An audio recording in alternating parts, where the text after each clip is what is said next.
Hi everyone, my name is Amber Frazier and I am the Tech Integrator here at Maplewood Elementary School.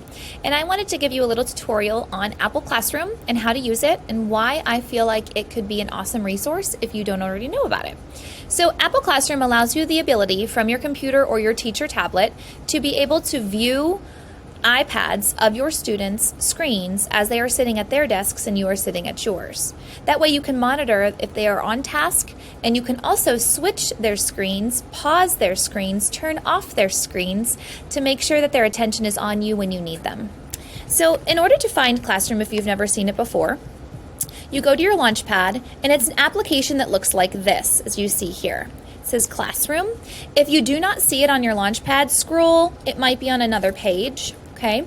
If you still do not see it, then maybe it's not downloaded from self-service onto your computer yet. So you'll go into self-service and you will search Classroom. And here it is, it pops up. If it has not been installed, it'll say install. Okay, so then you'll install it and it'll come onto your computer. Once installed, you open Classroom. You will not see any classes listed under your name yet if this is the first time that you have opened Classroom app. What you'll do is you'll open it, and then it'll probably ask you, it'll prompt you for what do you want students to see you as? What name do you want to appear? So I just put Amber Frazier in for my name so they know that that is the teacher name they're looking for. And then what you're going to do is you're going to go either to this plus sign in the upper right hand corner or this plus sign here, and you're going to name your class. So you might want to put Science period 1 in the description, for example, if that is the subject that you're teaching. So make sure that you put the homeroom as well so it differentiates if you see multiple groups of students throughout your day. You can then select your particular icon for how you want it to be represented for your kids and how they're going to be able to easily find it. So this is the icon I'm putting for this one. I'm going to make it blue, and I'm going to click done, and it will appear. So when I click on it, you'll notice there are no students in it just yet. I have not added any students at this time. It's a brand new class. So what I'm going to do is I'm going to invite students.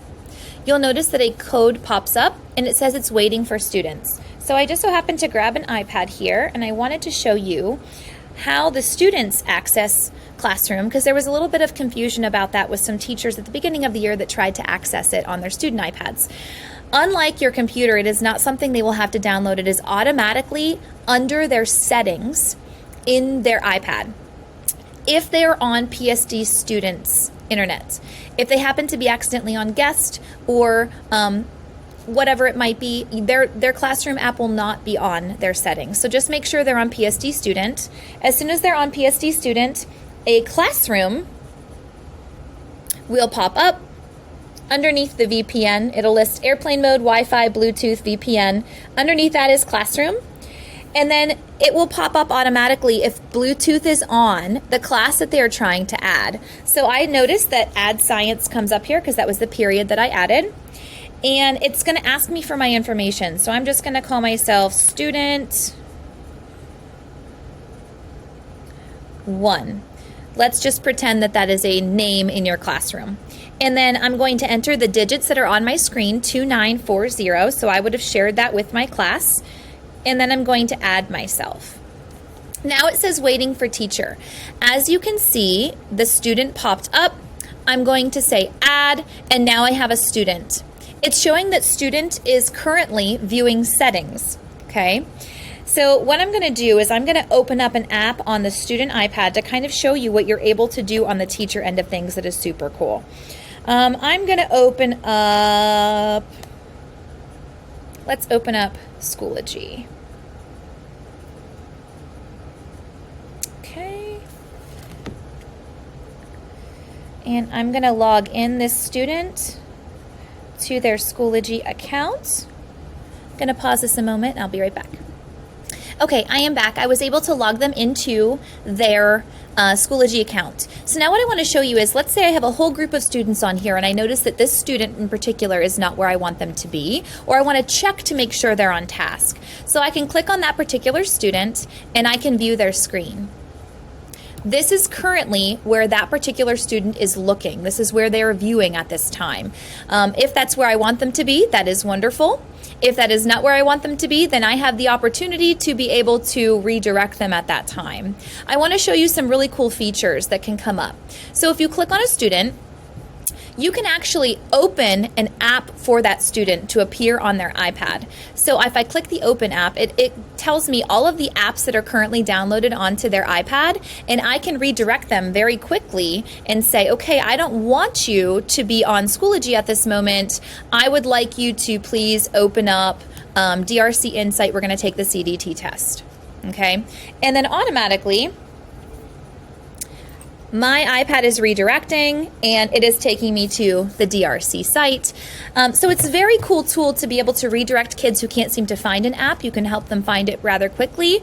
And then also, I wanted to show you that not only can you view their screen, you can lock their screen, which means that anything that they are currently on, let's say it's maybe it's an activity that you shared with them and you want them to listen to your instructions prior to starting, or you notice that they're kind of fooling around and you're not sure that they're listening to you, you can lock their iPad screen, which means that they are unable to use it until you unlock it. So that's what lock means, okay? You are able to remove students from your class. Navigate is taking their iPad to the internet on a specific website. You can navigate it through Chrome to access a specific website. And let's see, I wanted to show you up here in the upper right hand corner, this allows you to be able to do multiple students at the same time. So I clicked on an individual student in that case, and I was just working on one iPad at a time. You can view all screens at the same time. You can mute all screens at the same time. You can lock all screens at the same time if that's what you wanted to do. And then you'd have to select them all and unlock them. So, or unmute them depending on what it is that you were trying to do at that time. So you can do it as a whole class as well. But it's just a really nice snapshot to see what your students are on from a different vantage point, being able to see it instead of being everywhere at once. You can then see exactly what your students are on and redirect them immediately. Just make sure that your student's Bluetooth is connected. Make sure that after their Bluetooth is connected, that they are in your actual homeroom class, that they click on theirs, especially if multiple teachers are using it at the same time. And make sure they're on PSD Student as well. That's the only way that their student iPads can communicate with yours. Okay. If you have any questions, feel free to email any of your tech integrators in your building, and we'd be happy to help you. Thank you.